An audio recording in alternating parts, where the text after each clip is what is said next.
A couple reminders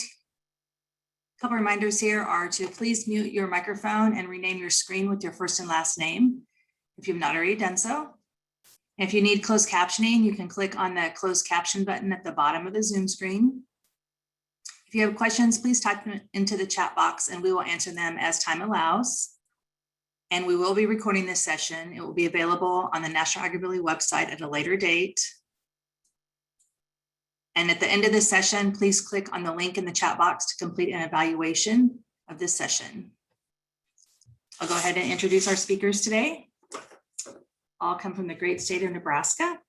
Emily Freudenberg is from rural Northeast Nebraska. She grew up in an agriculture setting, helping her farm family, operating a cattle herd. Emily attended the College of St. Mary and earned her master's degree in occupational therapy. The knowledge Emily has of rehabilitation agriculture helps when completing farm and ranch assessments. Emily enjoys learning about new types of assistive technology and currently working toward obtaining her resident certification in assistive technology for individuals with disabilities. In her spare time, you will find her playing with her dog Milo or enjoying a good book.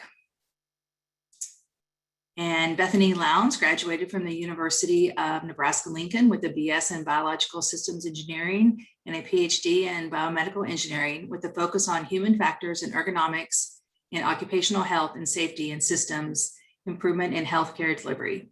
Additionally, she holds a Master's of Public Health from UNMC. She was previously a postdoctoral fellow and assistant professor at Mayo Clinic and is currently assistant professor in the Department of Neurological Sciences in the College of Medicine at the University of Nebraska Medical Center. Recently, she has been working with NIOSH-funded Central States Center for Agriculture Safety and Health on occupational health and safety in aging agricultural producers. And Aaron Yoder grew up in central Pennsylvania, where he spent time working on his grandfather's farm. He graduated from the Penn State University with a BS in Agricultural Systems Management and MS in Environmental Pollution Control. He then went on to graduate from Purdue University with a PhD in Agricultural and Biological Engineering, where he focused on ergonomic evaluation of assistive technology for farmers with disabilities. Then he was an instructor and extension safety associate at Penn State in the Department of Agriculture and Biological Engineering. He is currently an associate professor in the Department of Environmental Agriculture and Occupational Health at the University of Nebraska Medical Center and works with projects through NIOSH-funded Central States Center for Agriculture Safety and Health. He is the past president of the board of directors and members of the International Society for Agriculture Safety and Health and the Progressive Agriculture Foundation, and currently serves on the board of directors of the Agricultural Safety and Health Council of America. He also maintains leadership roles in the American Society of Agriculture and Biological Engineers and the USDA NCERA 197 Committee for establishing priorities at land-grant universities for agriculture safety and health research and education programs.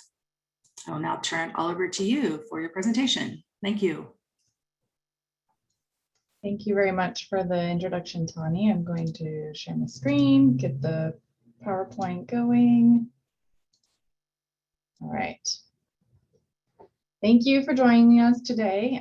We are excited to discuss with you what isn't currently attainable through Agrability, opportunities that we have to serve individuals, what we're considering pre-Agrability, so folks that maybe don't qualify yet for services through Agrability.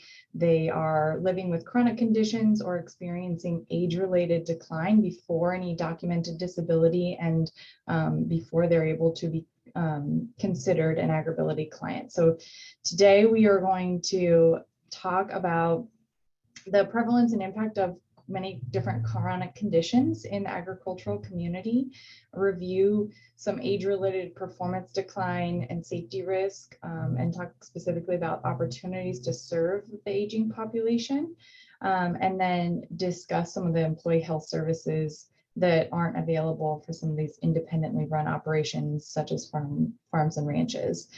So again, we're really focusing on how we can serve folks before they can be clients through Agrability, and how we can use resources and education materials we already have to look at capturing these folks and helping them understand what resources could be available when they are able to be clients as well. So for this session, we are really looking at kind of a needs assessment, how we can understand what all of you are looking for to maybe reach out beyond your current client base, who you're already working with through Agrability, specifically those folks that don't qualify for vocational rehabilitation, but maybe would benefit from some of the resources that are already available to either prevent injuries or slow some of the occupational decline associated with chronic conditions or general aging. So this session is going to be very interactive, and we are depending on you and your responses during this session.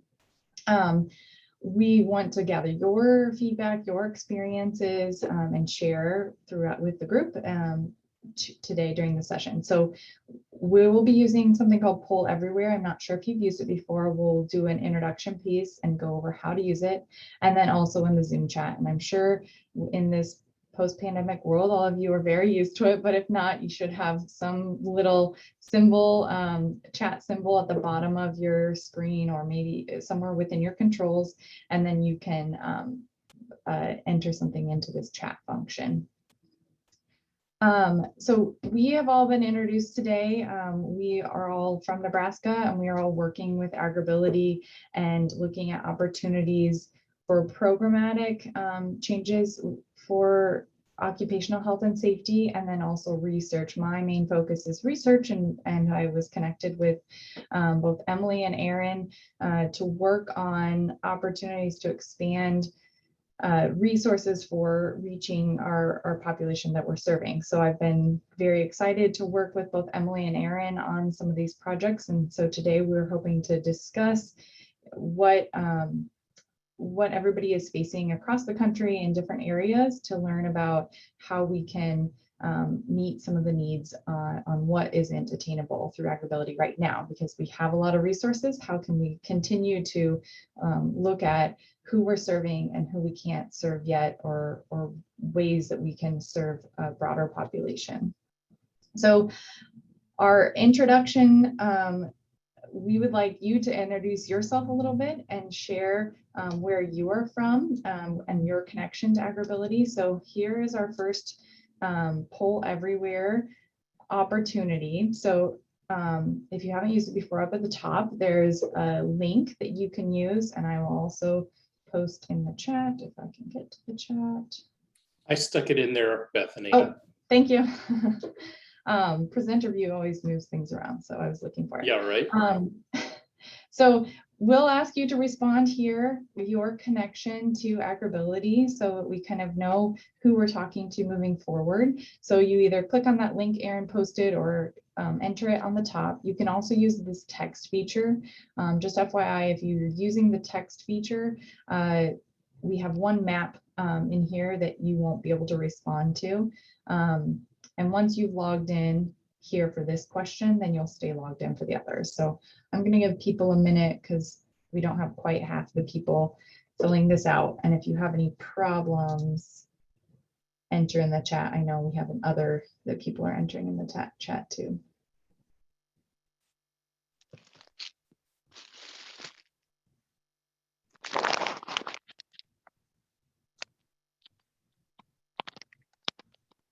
Awesome. It looks like we have some extension specialists and folks from VR. Perfect.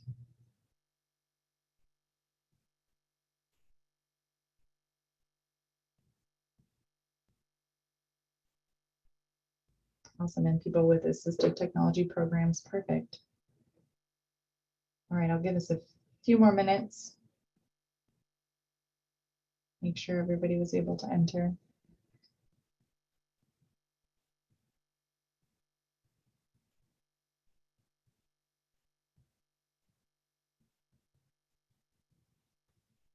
Awesome. Well, I hope that we're able to continue using the Poll Everywhere here. So for this question, it looks like more than half of People joining, little update. Our Agrability staff, we have a few industry partners and a few producers, and then quite a few that have shared in others. So I kind of went through some of those. So it's nice representation from different areas related to Agrability. So now we're going to look at where you are from. And so I'm not saying where you're joining from and your association with Agrability. So maybe not where you grew up. And we did note that you can choose specifically within the state. So get as specific as you can, given your screen size and what you are selecting.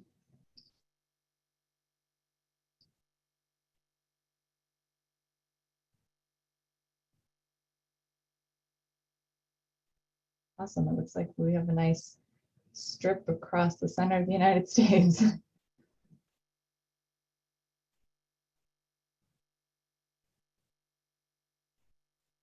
Unfortunately for this slide, it doesn't show me exactly how many people have entered, so I will wait just a minute. Oh, but a few people are sharing in chat. Thank you.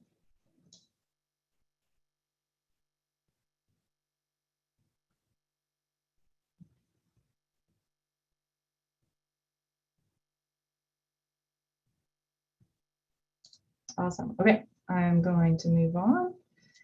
So it looks like we have folks kind of across the country, maybe not too far north or too far south. And today we're going to go through how some of this work should be able to stretch across the priorities of Agrability, looking at the mission statement. So really looking at all three mission statements: developing service capacity, encouraging network, and providing direct services. When we are thinking about people in this pre-Agrability category, there are likely specific opportunities that we see aligning with the mission. So continuing to provide educational programs and content may be an opportunity that we can look at resources that we already have and packaging them a little different, or like focusing on different groups that could use some of the resources that we already have for education. For networking, continue to encouraging networking for linking people to Agrability.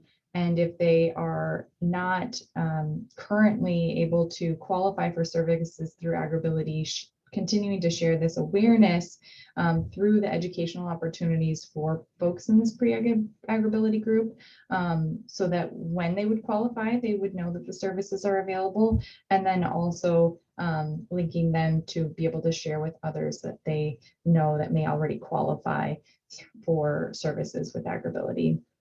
And then for the opportunity to provide direct services when folks can't be included as clients through Agrability yet, there may be other opportunities, again, for some of these services that we have available for other individuals that are qualifying. So we may not be able to provide as extensive of a consultation, but there may be ways that we can come up with to continue to provide services for individuals in this pre-Agrability group. And I'm sure many of you have examples and experience working with folks already in this group. So I want to ask all of you, and some of you may not be able to answer depending on your role, but if you know your requirements for being included as a client for Agrability in your state, if you could fill this out. So the general categories that we are aware of are individuals that have a documented disability and qualify for vocational rehabilitation, and then some folks that probably can accept anyone seeking services through Agrability. And then we're curious if there are other requirements in your state for individuals that are seeking services in Agrability.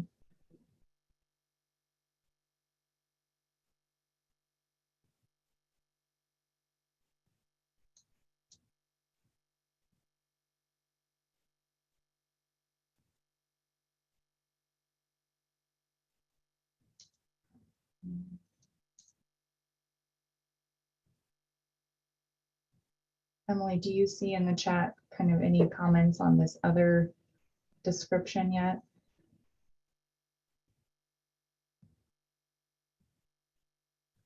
Sorry, I have to unmute to talk to you. A person working in production agriculture who self-discloses a limitation or barrier, no documentation needed. Someone that's just in production ag. Someone said there's not a project in the state that I live in. Okay. Great. So it looks like a lot of people are able to kind of meet the needs of any client that would seek services through Agrability. Some folks that require this documented disability. And I would imagine there are times where capacity-wise, there needs to be some prioritization and certain levels of services are required. And if there could be more resources available widely, you could meet the needs more specifically of some individuals, especially if they are early on in some of these chronic diseases. Awesome.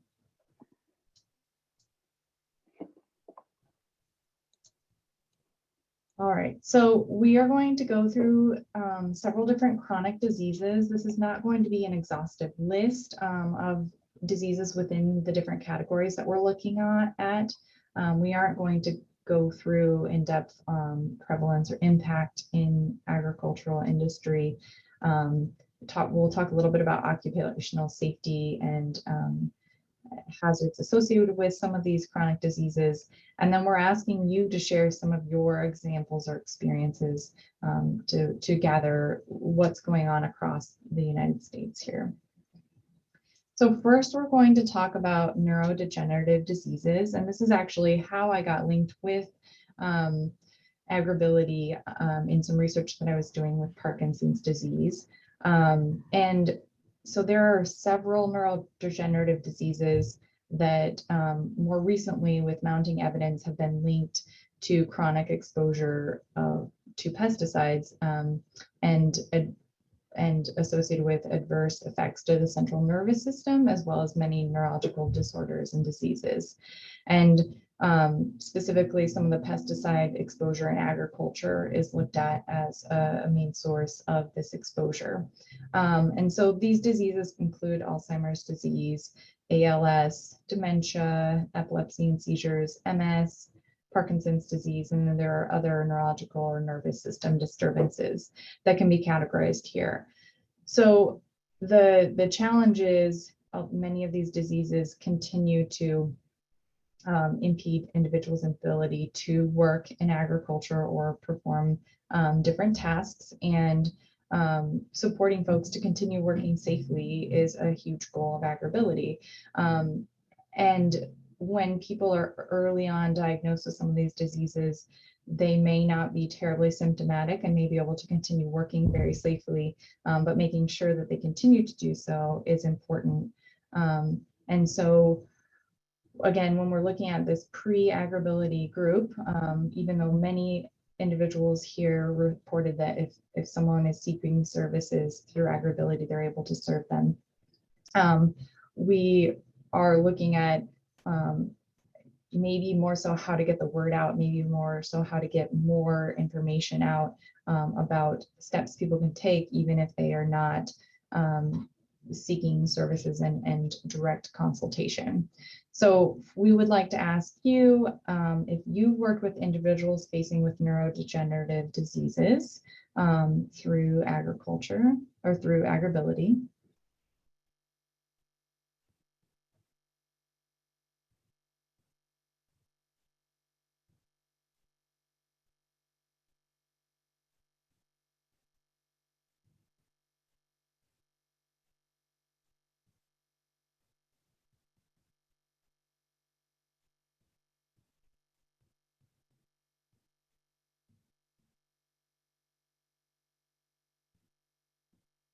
All right, and it looks like most people have.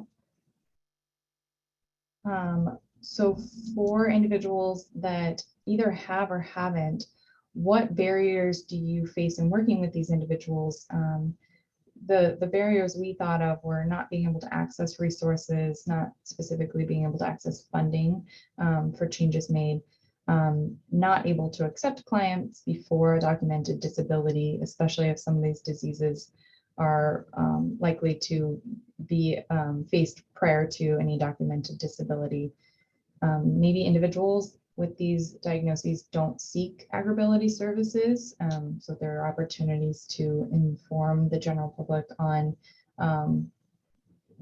how to work with Agrability and when you can start working with Agrability with some of these neurodegenerative diseases. And then we're hoping you can share in the chat any other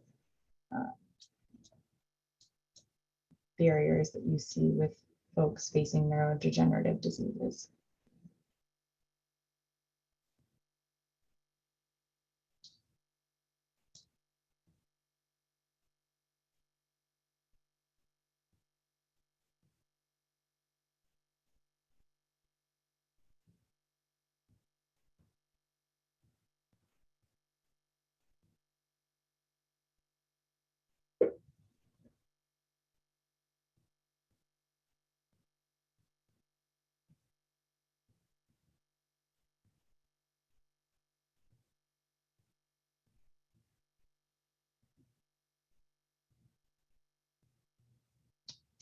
All right. Oops. So it looks like some of the biggest barriers are individuals maybe not seeking Agrability services or don't know that they can, access to funding, and then some challenges with not being able to accept clients before documented disability. So we're going to go through kind of these types of questions moving forward for different chronic conditions. Emily, was there anything in the chat related to this other category?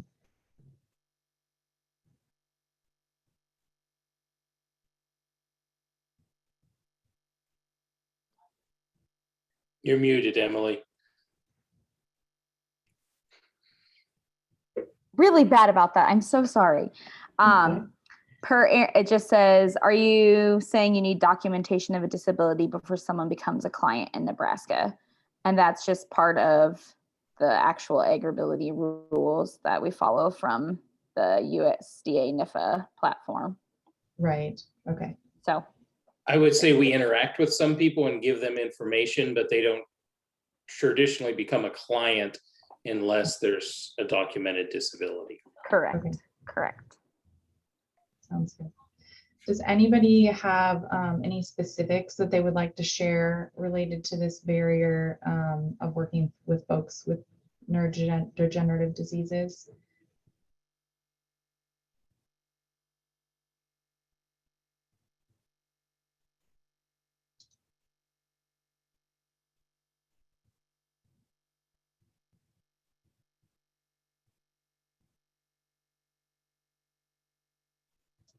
All right, if there's nothing here, we'll kind of move on and we're going to go through all of them again at the end. All right, so next we're looking at endocrine disorders, and one of the main examples we have is diabetes, and this can be a condition that people face for a long period of time, and can have varying levels of impact on their work related to vision or tactile senses, other related conditions that can stem from diabetes or other endocrine disorders. This could be one that folks might not see, and especially in areas where there needs to be a documented disability, folks may not see this as something that they could seek any services through Agrability. So we're going to ask if you've worked with folks facing an endocrine disorder through Agrability.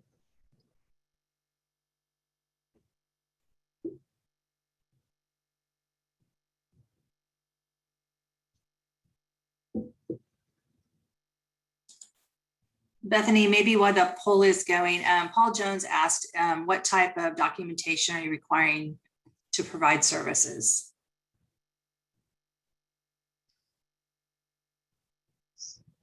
Well, okay, so I'm trying to understand that question. I think it goes back to the previous question about. If we don't have documentation. Correct. So that is based off of if you kind of back to if that is a requirement for you to accept someone as an Agrability client. So I'll field that, Bethany. When we work with farmers and ranchers, the biggest things that we look for is that they have income from production ag or cat, like, so in Nebraska, obviously we do corn, soybeans, wheat, alfalfa, any type of hay, cattle, hog, sugar beets. I'm sure I'm missing some different operations, but we consider them all production agriculture. And then we look for a medically documented disability in order for them to be served. So whether that's just a back injury, arthritis, or they've had a serious injury like a spinal cord injury. We've also been doing some mental health disabilities and things like that. So it would be medically documented, I guess. It would be the term that you could use for that. And we follow the definition that the USDA uses for production agriculture. So anything that falls under that, and I believe you have to make at least what their definition of a farm, it's $1,000 of income to be considered part of production agriculture. So we try to follow that.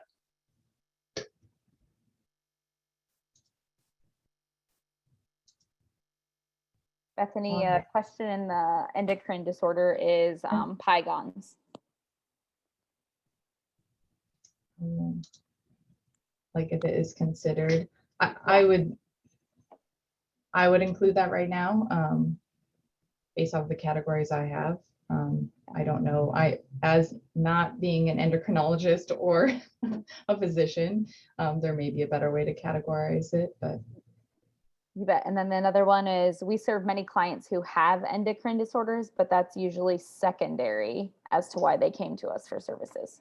That is a good point. And it would make sense that could be a big component of this, that maybe wouldn't be a primary factor. And I know there are resources through Agrability for different endocrine disorders, specifically diabetes, but that would make sense that it would probably be a secondary condition related to it. So then looking at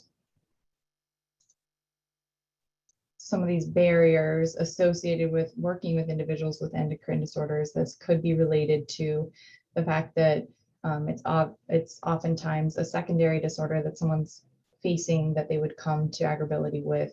And so if this is the only disorder that they are facing, maybe they'd be less likely to seek services, or not having the appropriate documentation of a disability through a medical provider that would prohibit them from seeking services or truly becoming a client through Agrability.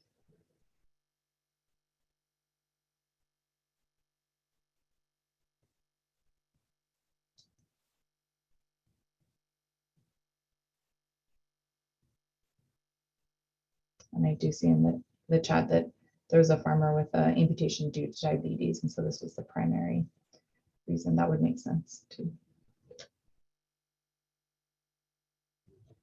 We just also got a comment, other barrier, needing health insurance or coverage for medical costs. Okay.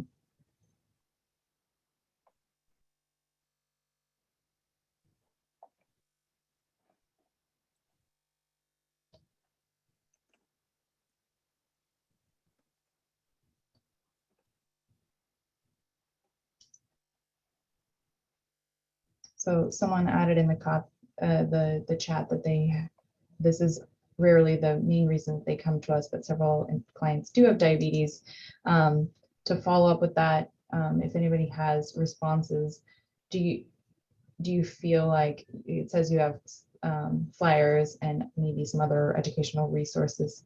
Are there any other resources that you feel like are missing in serving folks with endocrine disorders such as diabetes? Oh, I hadn't had to deal with that major question. So maybe not, maybe it's not, hasn't been a big concern yet. I was going to add, Bethany, while we have the dead time, just that this whole presentation is to get us think, how can we engage with these people sooner? The one example that Jerry had about someone having an amputation because of diabetes? Can we get to those diabetic individuals before it gets to that point to help prevent some future disabling injuries? Right. I think that's key, Aaron, too. We see that a lot, that we go out on a farm visit and it's almost too late, that they would have needed the extra stretching ideas or how to better care for themselves health-wise, whether it's diet and more exercise so that they don't end up with an amputation or anything along those lines. Because I just had a gentleman that came across my desk with a double amputation. So Yeah, I mean, and even like footwear, things like that in the workplace. yes, absolutely. And I think this is also where, Emily, can you respond on this? Folks earlier, like with diagnosed with diabetes and earlier in the disease progression, likely don't qualify for services. Is that correct? If they would come to us right away, as long as they're seeing some type of difficulty on the farm due to that diabetes, so then we could still Okay. assist them. Yeah. Okay. So, but if they don't consider it a difficulty on the farm yet. Correct. So it's, yeah, Yeah. that's where the standard, or I guess the definition, I would say, is skewed in some ways for that mere Right. fact, because what some people consider a disability and others consider a disability is completely different. I remember Right. the story Rod always tells at a farm show a few years ago. He had a gentleman that you could obviously see came up to him with a prosthesis and was walking towards him. And he Mhm. looked at Rod and said, "I don't think I could use that program, but I know someone that could." And so it's how every person, views themselves as well. So Right.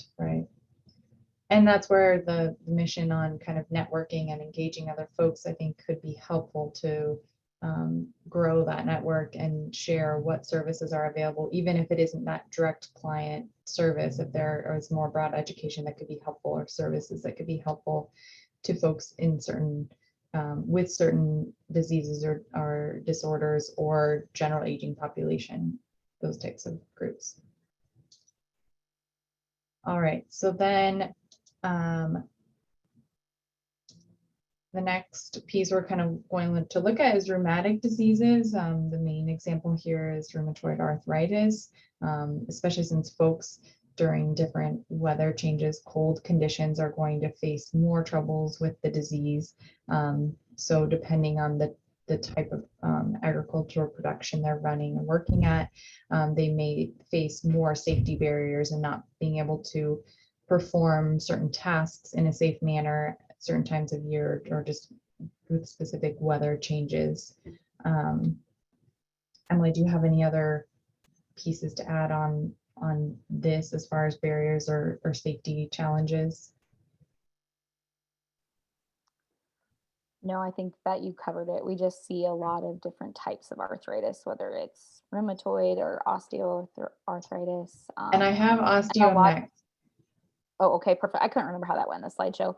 And a Yep. lot of it is, I think, deems back to some joint issues from being younger. So hip and knee surgeries early on, and then again, not taking proper care of their body.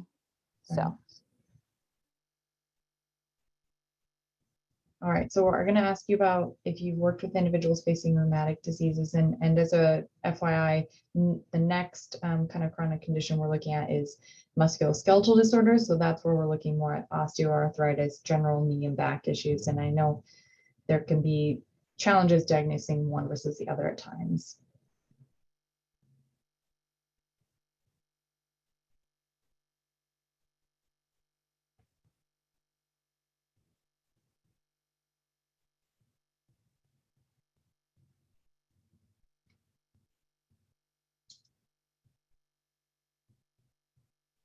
All right, so it looks like most people have worked with a client that has some type of rheumatic disease, such as rheumatoid arthritis. So when working with individuals diagnosed with rheumatic diseases, again here, what barriers do you face? This is the same question we've looked at some of the other chronic conditions, and this is keeping in mind folks that maybe would not qualify for all of the Agrability services due to the documentation of this disease and or sorry, there is emergency here and there. Just a minute.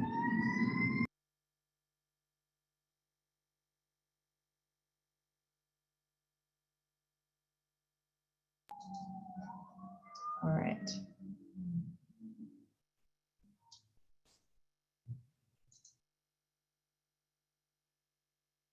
So it looks like most folks are looking at individuals not seeking diagnosis or not seeking these Agrability services. And this is probably also very similar to the concerns with diabetes, where early on in a diagnosis, there maybe even isn't a documented disability and folks don't consider it a barrier to the work that they're doing on the farm or ranch. Emily, is there anything else in the chat here on this? Nothing yet. Okay.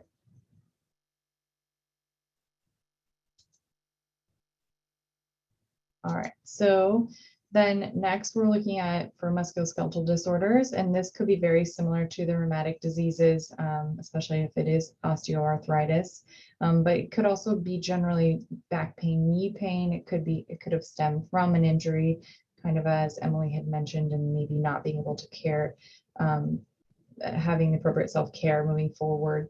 But this is where I see an opportunity that some of these issues could be addressed through modification of equipment or body positioning during certain tasks to prevent this disability. And so this is where it's challenging if folks aren't yet considered clients and can't necessarily be included because they don't see a barrier to the work that they're currently facing, how we continue to reach out to these individuals to give them tools, resources, and ways to kind of work smarter, not harder, work with the different pain and disorders they're dealing with instead of working against them, and to continuing to cause harm to their body as they're working. So we're going to ask folks if they've worked with individuals facing musculoskeletal disorders.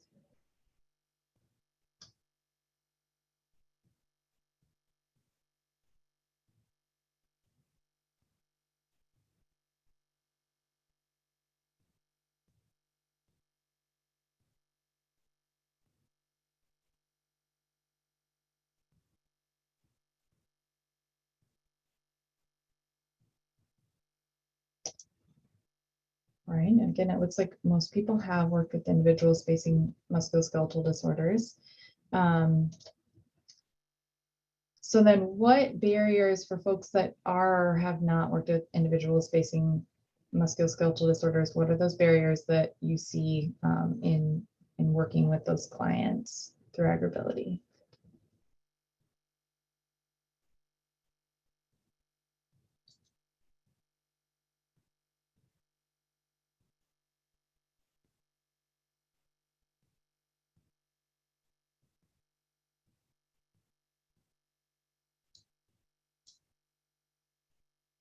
Emily, are there a few responses in the chat?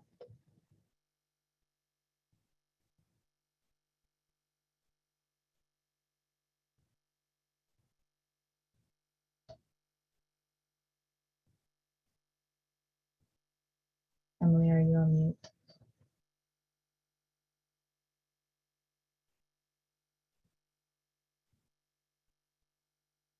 Sorry, my screen froze.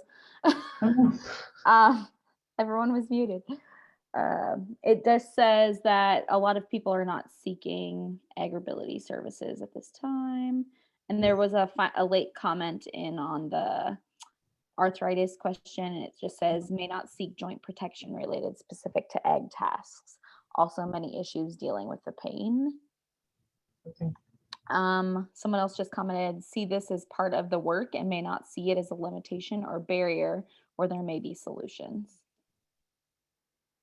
I see, and that does happen a lot in occupations where this is just, you know, a part of the job demands and it's just something you have to deal with, but it does make sense that that would be a barrier for seeking Agrability services.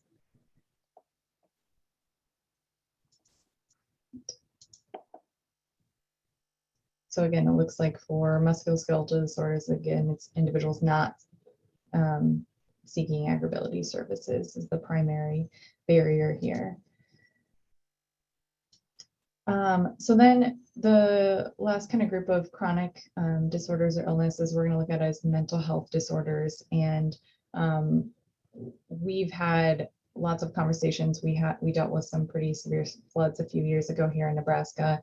Lots of kind of out of everyone's control things. Everyone has dealt with a pandemic this last year. A lot of these external forces that impact people's mental health and normal routes for individuals dealing with mental health disorders before maybe they're actually an illness have been shut down.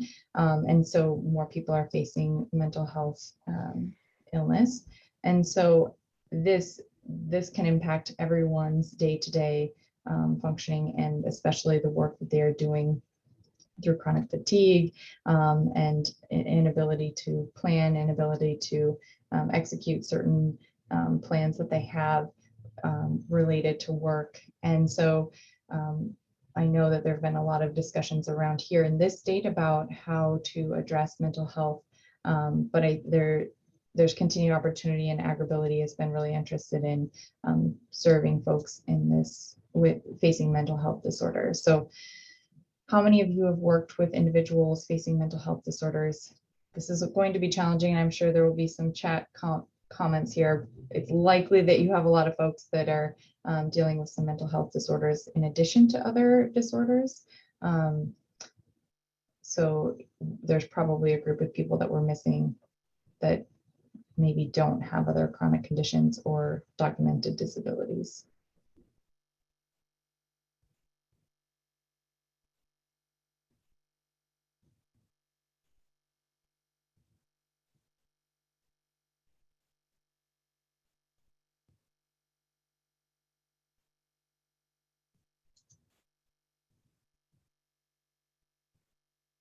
Looks like pretty much everyone here that has responded has worked with someone with facing a mental health disorder. Emily, was there anything in the chat here on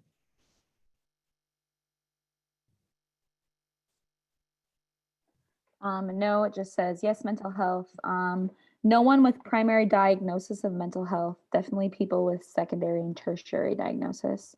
Right. And some still we have as a stigma, have little access to mental health providers, etc. Okay, yeah. So then again here, barriers. It sounds like a few barriers have already been mentioned. And it would make sense that some of that could be maybe the clients not being able to access resources for mental health.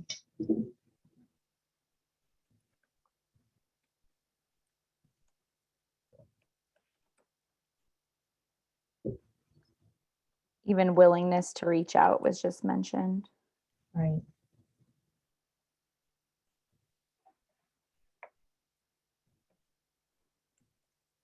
Some clients with mental health issues need more case management than we can provide.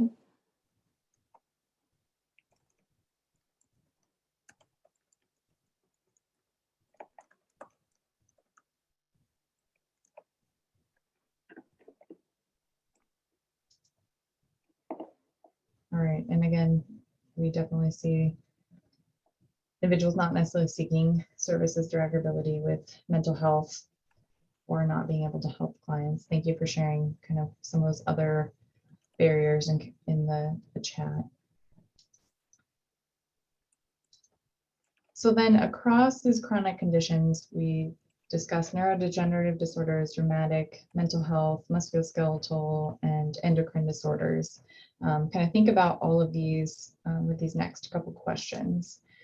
So which chronic condition, and you can get specific or you can give kind of that general disease category, do you see most often in this pre-Agrability group? So when you think about folks that maybe that you can't necessarily serve yet, or you see in the community or you're familiar with, but aren't able to, either you're not able to take them on as a client, or they're not necessarily coming to you.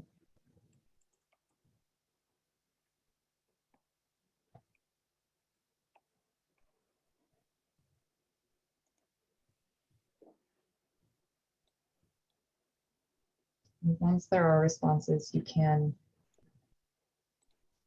vote for them. In the comments, there's orthopedic, neuromuscular, and amputation.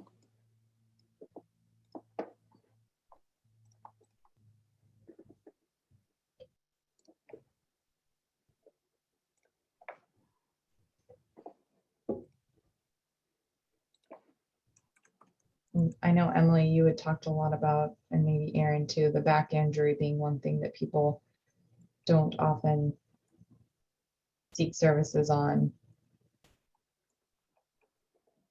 Mm-hmm.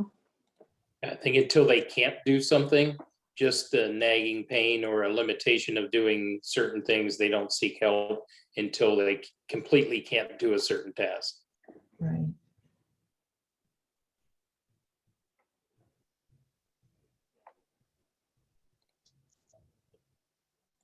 All right, and then which chronic condition do you think people face and are least likely to seek services? So those are the ones that you see, and then but maybe they have been able to approach you, but that are least likely to seek their services through Agrability, but are in this kind of pre-Agrability or.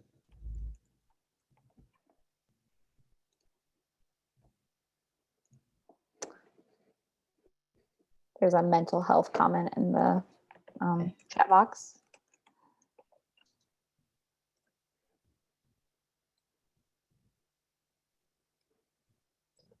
Like the answer.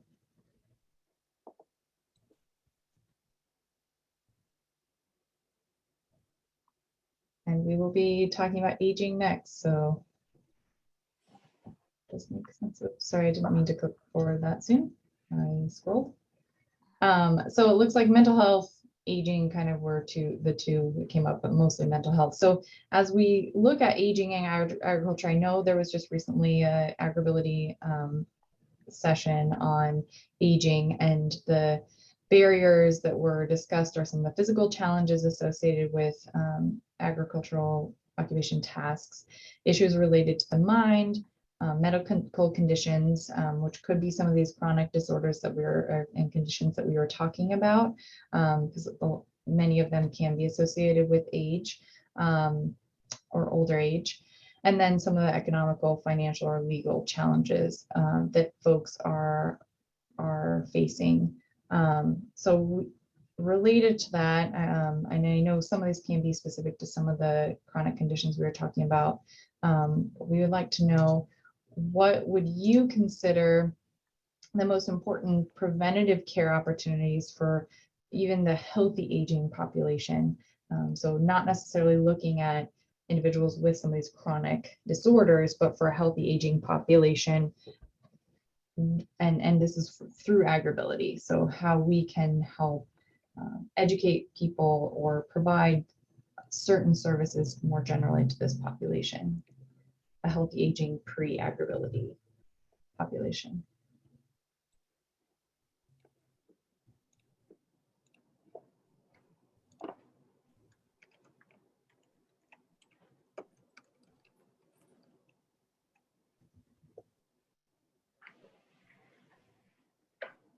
Yes, the stretching handout that is available, I think there are a few different ones, are really nice. General safety ideas does make sense too. And we have one in here on staying healthy and healthy being safer. I think that health and safety, people often separate, but it is important to look at how they do go hand in hand. In the comments, it just says knowing that they can take a break during the day. Sorry, I'm trying to scroll down in that slide to see what's there, but I don't think it's going to let me without moving forward. I also entered one on sleep. We know that sleep is kind of the overarching health component. So if we're not getting good rest, maybe our bodies aren't getting the rest they need. So then we aren't getting everything done, and we're having more injuries due to that. Right, and I think people sometimes not sleeping well could be related to something else, like some type of pain or other disorders. So sleep not only is something important and that's needed, but poor sleep can also be linked to other things that individuals are facing. Absolutely. Also in the comments, we just had staying hydrated and pain management. Yes.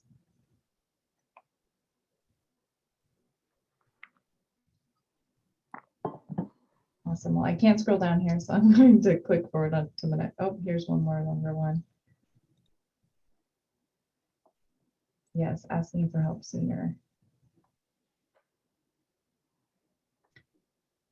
So kind of shifting just a little bit as we're getting close to the end of the presentation and time.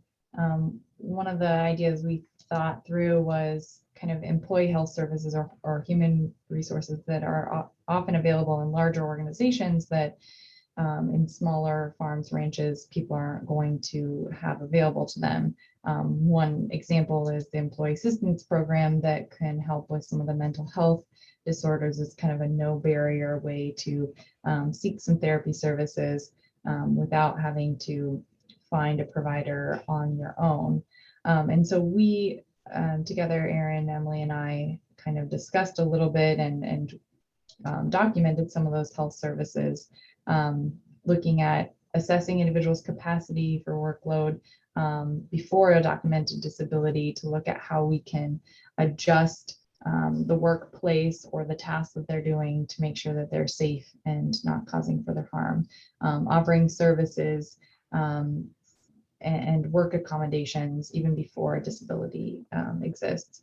Looking at some community opportunities for preventative care. So whether or not your workplace is your community or your larger community.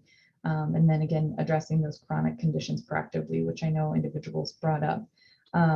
So we want to know what services do these pre-Agrability clients with either facing chronic conditions or advanced age, what do they need but cannot access? Another example that Emily had brought up was access to PTOT. I think some others brought up in the chat access to some of the mental health services. So what services do you see folks coming in with, or that especially are in this pre-Agrability group, are in need of, that could be future clients but aren't yet, and that maybe would help delay their need to actually be a client, or we could give services or help connect people to services before.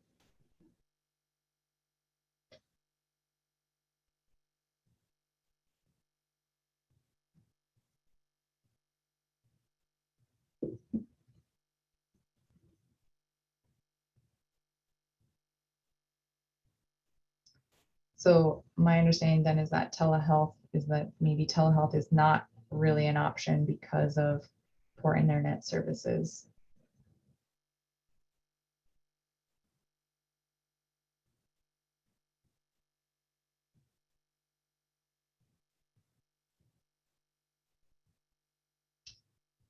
For folks that are responding on this primary care provider, is it accessing a primary care provider? I don't know who answered that. Like establishing one.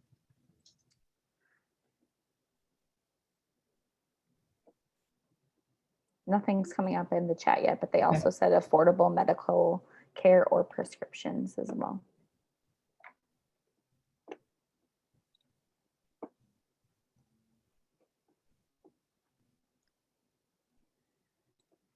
I think just to go back to that the primary care provider, even here in the state, I think of some of our ranchers that are further west.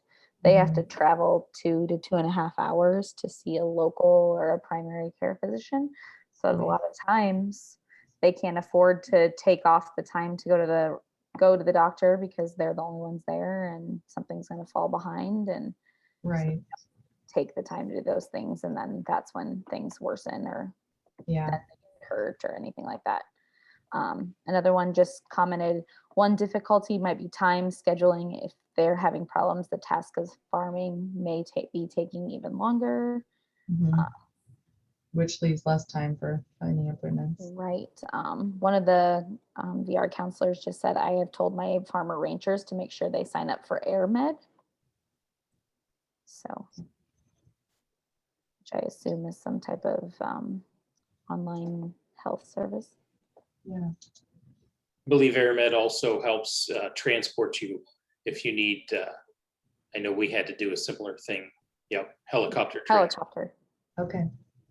Just so you're ready in case there's an emergency. It covers the cost of it in case your insurance doesn't, or if you don't have insurance to cover it.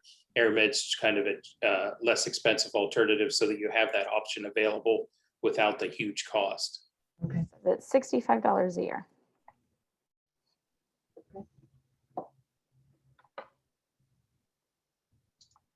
All right, then, so we're getting close to the end. So kind of in closing, we went through a lot of different opportunities for this pre-agrability group, or folks that maybe don't quite qualify for services, gaps in some of the educational resources that we have for individuals on chronic conditions, some in the aging population, barriers to individuals seeking services, or maybe even some of the educational resources that we could have available. And then kind of a little bit about other services that could be related to employee health or human resource services that you would see in a larger organization. So we have 2 more questions for the group.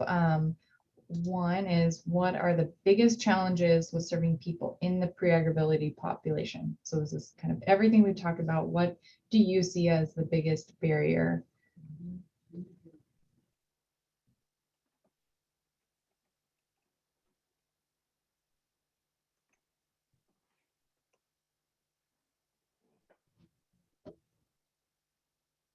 And while we have people clicking around their computer, please go ahead and go to the chat box and respond to the survey questions.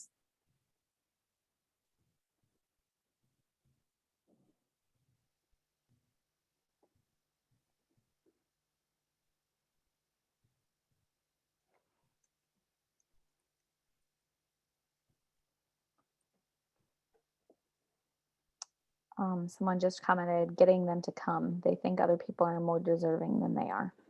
Mhm.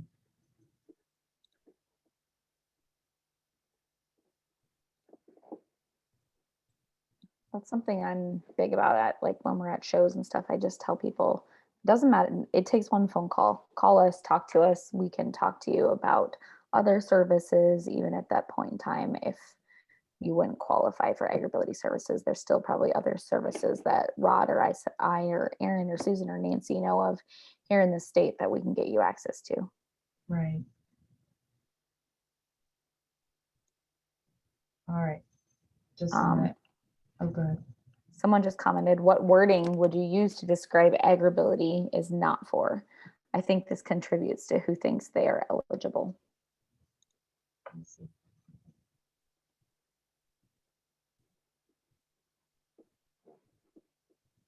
And I'm not sure how you would describe that. Well, and I'm sure with some of the different state regulations too, there could be some differences in just who can be considered a client, but there could be some, messaging on Agrability is for everyone to a certain extent, like some of the resources, but maybe just not all of the services. All right, so then the last kind of piece is ideas to engage people pre-Agrability. And I'm gonna skip this. We had kind of what would be helpful to engage more people pre-Agrability.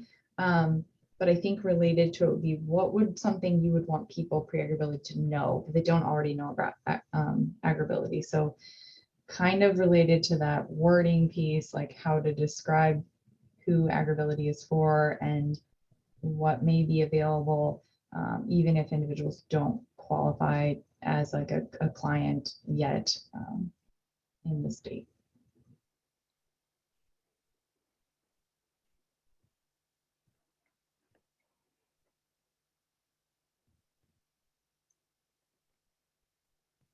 And if anybody's leaving because we are right on time, then thank you for attending, but we'll kind of see if we have results here.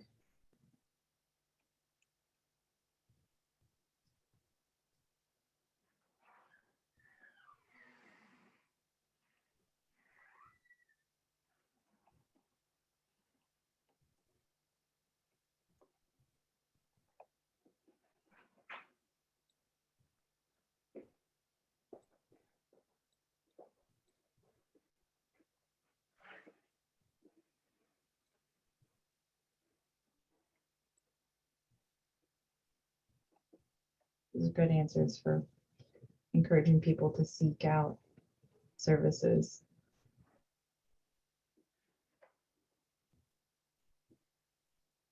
All right, I'm going to leave this open because the next slide just asks if anybody has any questions. But if anybody has any questions that they want to share in the chat on this, or anything that they would like to ask us about, please let us know.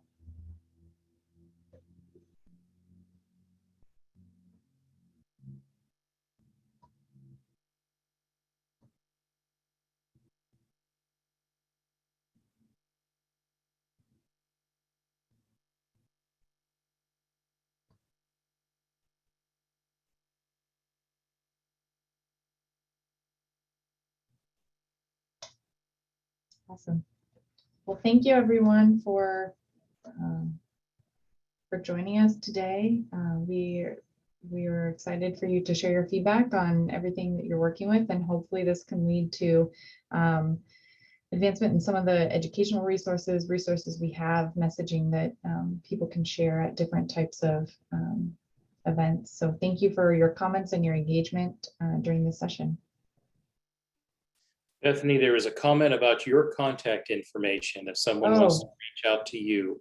I don't know if you just want to type it in the chat, or if you have a slide up, or I should have had a a slide. website link. I will share my email address.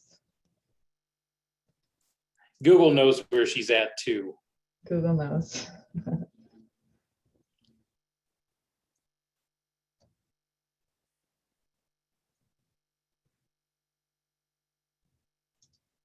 Thank you, everyone. Thank you, Erin and Emily, and thanks, Tani, for the introduction. Absolutely. And thank you everyone for joining us today. Be sure that you complete the evaluation that was in chat, and a recording of this session along with the slides will be archived at the National Agrability website. And you can use the same Zoom link that you used today for the upcoming Tuesday sessions. And next week is opportunities and challenges of alternative or value-added agriculture enterprises. That's again at 1 o'clock Eastern time. If you have any questions, you may contact Tess.